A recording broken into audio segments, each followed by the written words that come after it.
ఆంధ్రాలో ముఖ్యమంత్రికి తెలంగాణలో ఏం పని? ఆంధ్రాలో ఉప ముఖ్యమంత్రికి తెలంగాణలో ఏం పని? ఆంధ్రాలో రాజకీయం చేస్తారు, తెలంగాణలో ఇల్లు కట్టుకుని ఆడ ఎంజాయ్ చేస్తారు. ఆంధ్రప్రదేశ్లో రాజకీయాలు చేసేటప్పుడు ఆంధ్రప్రదేశ్లో కాపురం ఉండాలని వీళ్ళకి తెలియదా? ఇప్పుడు సోషల్ మీడియాలో నెటిజన్లు ఇదే విధంగా చంద్రబాబును పవన్ కళ్యాణ్ను ప్రశ్నిస్తున్నారు. ఒక్కసారి ఆ వీడియో ఏంటో సోషల్ మీడియాలో వైరల్ అవుతున్న వీడియో చూసిన తర్వాత మళ్ళీ దీనిపై చర్చించుకుందాం. మరి ఇప్పుడు సింపుల్ క్వశ్చన్ వస్తుంది కదా, ఆంధ్రప్రదేశ్ ముఖ్యమంత్రి తెలంగాణ ఏం పని? ఆంధ్రప్రదేశ్ ఉప ముఖ్యమంత్రి తెలంగాణలో ఏం పని? ఆంధ్రప్రదేశ్ సీనియర్ మంత్రికి భవిష్యత్ ముఖ్యమంత్రికి తెలంగాణలో ఏం పని అనే క్వశ్చన్ నేను అడగను, కానీ సాధారణంగా వస్తుందా లేదా? కట్టుబట్టలతో మెడబట్టి మనందరినీ బయటికి గెంటేశారు. అమరావతిలో పెట్టుబడులు పెట్టండి అని ప్రపంచమంతా తిరిగి ఆంధ్ర నాయకులు పిలిపిస్తుంటారు.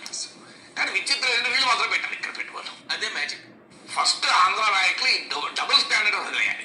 మీరే అమరావతిలో ఆసక్తి చూపెట్టకపోతే, మీరే పెట్టుబడి పెట్టకపోతే, మీరే పర్మనెంట్ గా ఇల్లు కట్టుకోకపోతే, మీరే అక్కడ నివాసం ఉండకపోతే, ఇప్పుడోసారి హైదరాబాద్ వచ్చి వీకెండ్కి హైదరాబాద్ వస్తే మీరు అమరావతి పేరు ఏం ప్రేమ చూపెట్టాయి? ఆడ ఉండలేరా? అమరావతి లేదు, తప్పే ఉన్నది.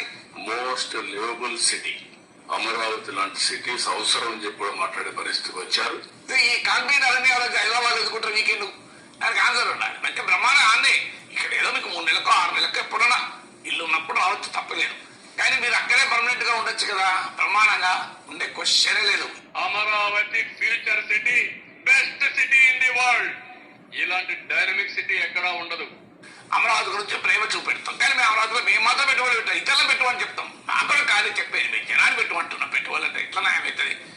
చూశారుగా, సోషల్ మీడియాలో నెటిజన్లు ఇటువంటి వీడియోలు ట్రోల్ చేస్తున్నారు. ప్రొఫెసర్ నాగేశ్వరరావు గారు మాట్లాడిన మాటల్లో తప్పు ఎక్కడ కూడా లేదు.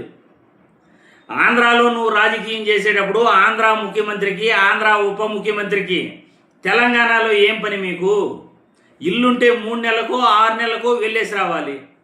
మీరు ఆంధ్రాలో నివాసం ఉండలేరా? అమరావతి గొప్ప సిటీ అయిపోతుంది అంటారు. అటువంటప్పుడు ఇక్కడ ఇల్లు కట్టుకుని ఇక్కడ నివాసం ఉండడానికి మీకేంటి అభ్యంతరం? ప్రతి వీకెండు తెలంగాణకు వెళ్ళాల్సిన అవసరం మీకేముంది? కట్టుబట్టలతో అర్ధరాత్రి తరిమేశారు అని అబద్ధాలు చెప్తున్న నారా లోకేష్ బాబు, తెలంగాణలో కట్టుబట్టలతో మిమ్మల్ని ఆంధ్రాకు తరిమేస్తే మళ్ళీ మీరెట్లా హైదరాబాదులో కాపురం ఉంటున్నారు? ఎలా మీరు హైదరాబాదులో కాపురం ఉంటున్నారు తెలంగాణ వాళ్ళు కట్టుబట్టలతో తరిమేస్తే? మీరే అమరావతిలో కాపురం ఉండకపోతే, మీరే పెట్టుబడులు అమరావతిలో పెట్టకపోతే బయట వాళ్ళు మిమ్మల్ని ఎట్లా నమ్ముతారు? మీరు మాట్లాడే మాటల్ని పారిశ్రామికవేత్తలు ఎలా నమ్ముతారు? మీరే అక్కడ కాపురం ఉండకపోతే ఒక ముఖ్యమంత్రి, ఉప ముఖ్యమంత్రి అమరావతిలో కాపురం ఉండకుండా తెల్లారితో హైదరాబాద్ నుండి వస్తారు, సాయంత్రం హైదరాబాద్కి వెళ్ళిపోతారు. తెల్లారితో హైదరాబాద్ నుండి అమరావతికి వస్తారు, సాయంత్రం అమరావతి నుండి హైదరాబాద్కి వెళ్ళిపోతారు. ఇక్కడ కాపురం ఉండలేరు. ఇక్కడ నివాసం ఉండాలంటే వీళ్ళకి భయమా, లేకపోతే ఏంటి వాళ్ళకు వచ్చిన ఇబ్బంది అనేది ప్రజలెవరికి కూడా అర్థం కావట్లేదు. అసలు హైదరాబాద్కు పోవాల్సిన అవసరం ఏముంది? ప్రజలకు సమాధానం చెప్పాలి చంద్రబాబు, పవన్ కళ్యాణ్, లోకేష్ బాబు వీళ్ళంతా కూడా. ఉమ్మడి ఆంధ్రప్రదేశ్ 10 సంవత్సరాలు ఉంటే అర్ధరాత్రి ఓటుకు నోటు కేసులో భయపడి ఎక్కడ జైలుకు పంపుతారో అని ఆంధ్రాకు వచ్చి ఇక్కడ ఇప్పుడు ప్రజల్ని రెచ్చగొడుతున్నారు. ప్రజలకి అబద్ధాలు చెప్తూ రాత్రికి రాత్రి తెలంగాణ వాళ్ళు మమ్మల్ని తరిమేశారు అని అబద్ధాలు చెప్పుకుంటున్నారు. ఇంతకన్నా నీచమైన రాజకీయం ఇంకోటి ఉండదు.